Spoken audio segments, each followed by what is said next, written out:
Okay, we're not gonna talk about the mess because I'm moving. I think I've said that in every video thus far. I would say I had a series of epiphanies yesterday. I was sitting at my work, my day job. I was sitting at my day job, which is at a cafe, and I was just sitting there looking around. It was very slow, and I started writing some things down on a pastry bag, as one does, and I started to have a realization, and the realization is what I want to talk about today. And it's one of those things that I have wanted to understand. Like, it's been in my awareness, and I've wanted to understand it in my body, but I just didn't click. I no longer value success. I no longer value success. And that's not to say that I don't want to be successful. I do want to be successful. I want to be successful in my own life, in my own right. I'm decentering the classic American capitalist idea of success, which is something that for my entire adult life, I feel like I've been fighting against, but I didn't realize I was fighting against it. I thought I was in it, climbing the rungs, but I wasn't. I feel like a lot of my adult life, I now realize I've been fighting against this model that I just don't work well with. And this model is climbing the rungs and playing a role in a corporate office, playing a role in society as like an upstanding citizen, which is great, but I don't think that you have to follow along this linear path of success to be successful. I first started to notice this 7 years ago. I first started to notice this 7 years ago when I was in college studying fashion business, and I hated it. And I was like, why am I here? I don't like the classes, I don't like going to school, but I love to learn. And so I switched my major to something that I love, without like a job in mind, without any career path in mind, but something that I just could learn about forever. And so halfway through my schooling, I switched my major to art history, and from those last 2 years of school, didn't feel like school at all. It was just a part of my life. Like, it was enmeshed with my life. It was everything I did, and I lived and breathed art history, and I aced all my classes. I didn't study for shit. I loved writing essays. I loved doing projects. I got to go to DC. I got to like do a project at the Iraq embassy, and it just became a part of my life. And when I graduated college, luckily I was living with artists, and after we graduated, we pursued art still. We went to printmaking school in Italy in the middle of the pandemic. We hosted salons at our apartment. We would do projects, collaborative projects. We always sought a way to just be making art and be enmeshed with art. That we didn't get paid for any of that. I lost a lot of money going to Italy, and I'm really bad at printmaking. But that's not the point. The point is, I was chasing something that fulfilled me on a different level, and it infused everything I did. Everything I did suddenly became an artwork. And suddenly my life was an artwork. I am just not somebody who can separate my life and my work. And so I've never worked in an office. I could have very well have gone to a gallery or a museum and really like built a resume and a portfolio to suit that, but I tried and it just didn't work. And so I started writing, and even then, like, sometimes writing just isn't my medium. Like, I love writing and I think about writing all the time and I do write every day, but it's not always how I want to create. Sometimes I want to create through video. Sometimes I want to create through painting and drawing. And even for a little bit as a writer, I have to be publishing. I have to be submitting my work to places. I have to be performing. But it all felt so flat. And that's the thing. It's like when you decenter this linear idea of success, everything becomes full again, and everything is connected. Everything becomes connected. And I'm finally realizing that. It's insane. This is my room. It looks like an art studio. I'm making impractical choices in my life where I'm leaving my job and I'm leaving the country, and I don't really have a solid plan after March. And I'm okay with it because I know that from the experiences I'm going to have,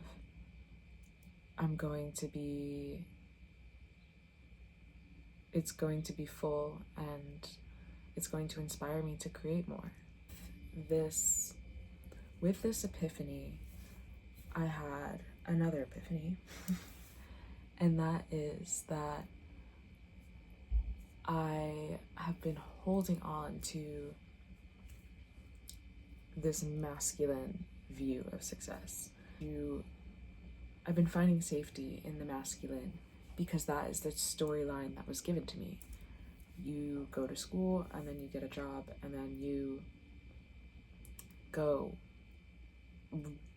get another job with a higher pay and you move into an apartment and you do all these things. That was the storyline that was given to me. And as somebody who always just felt like they were doing things differently and felt separated because of it, all I wanted to do was not feel separated. And the storyline was advertised to me as safe, as it works out for everybody. This is the formula that works for everybody. It's very masculine, very this. But all of my desires and the things I care about fall under the yin, fall under the feminine. I care about art. I care about flowing and not having a set schedule, and I like to create based off of what I feel pulled towards. And I realize now that everything I do, I've been trying to shove into these boxes of a masculine timeline, when in reality, like I said, sometimes I don't want to write, sometimes I want to make a video, sometimes I want to paint, sometimes I want to draw. And when I follow those urges to paint instead of writing, because writing seems like it would be the more practical thing to do, but I really feel called to paint, I make a great fucking painting and it gets the message across. I'm realizing now that, like, if I listed out my desires, yes, I want to feel safe and financially stable, but I want to create and I want to flow and I want to be free, and I don't want life, like, I don't want my job to feel separate from what I do. I just want to be able to live and abundance be there for me.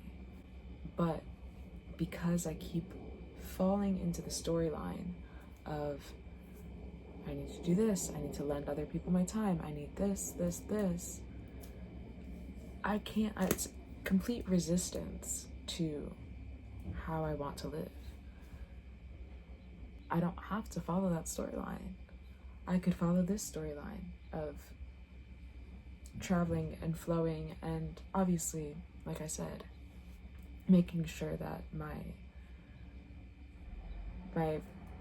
basic needs are covered, but they are, and I know what to do if they aren't. I've been there before where I had to start from scratch. I've been there. I am finally choosing to live. I'm starting to allow myself to live in that feminine, in that flowing, less structured, intuitive way. And I have full trust now that it will work out.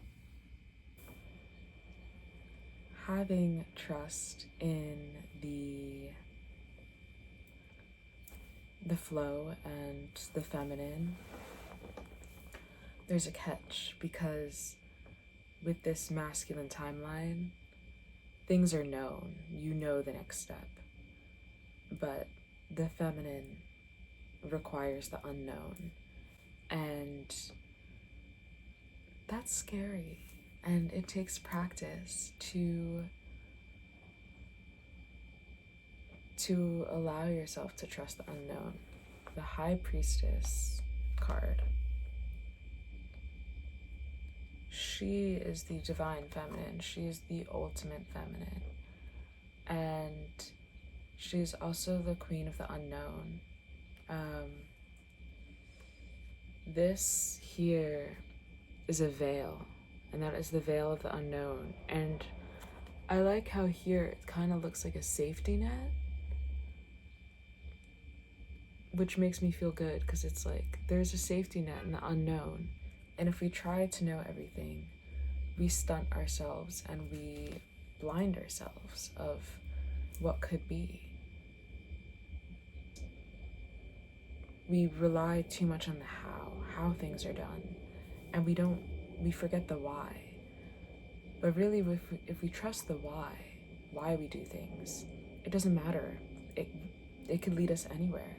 But if we have a why that we feel connected to and that feels authentic to us, then the unknown is perfectly fine. It's a perfect place to be. For example, if you make the goal of, I want to be in the sun today.